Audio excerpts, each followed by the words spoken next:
ગુજરાત સહિત દેશના કેટલાય વિસ્તારો એવા છે કે જ્યાં અત્યારે આક્રમક ગરમી છે, તો બીજી તરફ દેશના કેટલાક વિસ્તારો એવા છે કે જ્યાં બરફ વર્ષા થઈ રહી છે, એટલે કે દેશભરના હવામાનમાં ભારે ઉથલપાથલ છે.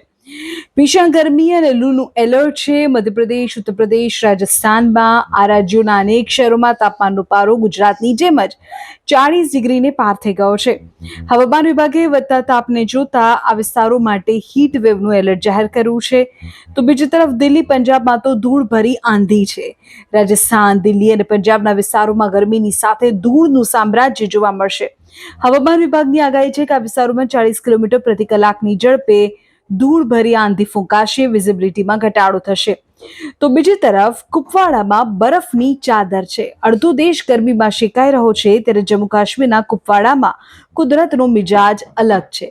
અહીં બરફ વર્ષા થતા સમગ્ર વિસ્તાર સફેદ ચાદરથી ઢંકાઈ ગયો છે. પ્રવાસીઓ માટે, સહેલાણીઓ માટે ચોક્કસ આનંદના સમાચાર છે, પરંતુ સ્થાનિકોની મુશ્કેલી વધી છે.